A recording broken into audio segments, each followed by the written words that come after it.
Welcome back. We're going to talk about how to set up your Zillow profile. Maybe enhance your Zillow profile, and if you've never created one, I want to remind you, go get the workbook if you don't already have it. Everything I'm walking through in this video, we have got screen captures and a step-by-step instructions on how to optimize that Zillow profile. Okay, so let's just walk through the steps to create the account, and then I'll just go over those key points in the areas that you want to make sure that you cover. That's all we're doing here. Making sure you have optimized your Zillow profile. Very important, because it definitely will come up in the search engines, especially if you're using your name as the username. Okay, so step one, you simply go over to Zillow.com, and then you're going to see the sign in area. Either that's where you'll go back to log in, or you'll see new account. Now this is really important. Here's a screenshot to show you. I made this mistake in my past where I created an account and I missed that little box that says I am a landlord or industry professional. This is the same account creation for a consumer, and if you don't check that box, you're going to create a consumer account and you won't have access to the agent hub that I'm about to talk about. All right, so check that box if it's the first time creating a Zillow. And then after you register, log in rather, you're going to see Agent Hub on the main menu. So click on Agent Hub and then go to Profile. Now this is where you need to go, and you're going to now hit Edit, and you're going to complete. This is a little tricky. I see a lot of people miss this. There's two places to edit on your Zillow profile. There's something called Profile and About Me. The About Me area is where your bio is going to go, that we just talked about in the last lesson. So start with the profile and start completing all the boxes that are there. Okay, so you want to be able to have your Zillow profile really show your value proposition, your credentials, the things that are going to set you apart from the competition, and it connects you to more potential clients, right? So again, make sure that your bio really, there's a good place for you to put information on your bio. And here's some additional tips from Zillow on another way to organize your bio. So specialties, list the real estate services that you provide. Do you serve buyers, sellers? Do you have a specialty or a niche area? Make sure you state it. There's places on the Zillow profile for you to put that. The expertise sort of paragraph is all about skills and the knowledge that differentiates you from the competitors in your marketplace. You know, are you the luxury leader in your market? Do you have specialized knowledge of a certain niche? If so, let people know. All right.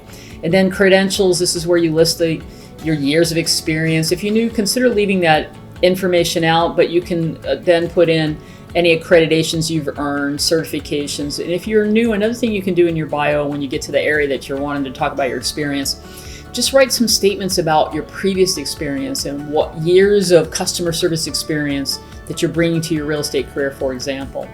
Accomplishments, it's another area that there's places for you to put this. List any accomplishments that set you apart from the crowd, where you recognized by the company, that type of stuff, right? Any memberships, including NAR, any other local association memberships that you belong to.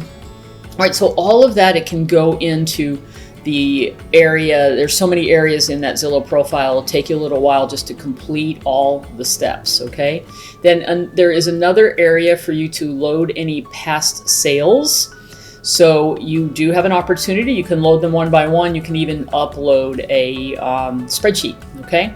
So if you have that to do, you'll click the past sales, and there'll be a drop-down menu, and then you need to have things like the home's full address, the sold date, the price, and which side of the transaction that you were on. So again, you can do that manually, or you can upload a spreadsheet.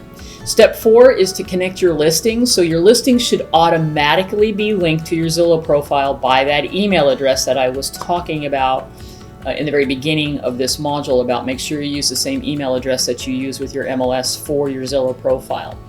That's how the listings will link. Now, if you do have a challenge with this, you do have to reach out and try to get help from Zillow. It's really difficult getting any customer service, in my opinion, but you'll have to try to figure that out and work through those details if you have to. That's why it's super important that you just make sure you use the right email when you get started. Okay, so If you have active listings, they should be showing up as soon as you may need. It may take an hour or two to populate. You may need to come back later and see. And if not, I've included some information in the handout for you. Their partner support phone number. You can look online and get a sense of all that if you need to be able to reach out and get some help with problems with your profile. And in the fifth step, you're going to request reviews from past clients. There is a place to do that. Back in your profile area, you click on the request a review button and you complete the form. Reviews can come from anyone you've helped with real estate, not just from closed transactions. So if you help somebody that was looking for homes but they never really purchased a home for some reason, or you help somebody with a rental, you can get reviews from those folks, okay?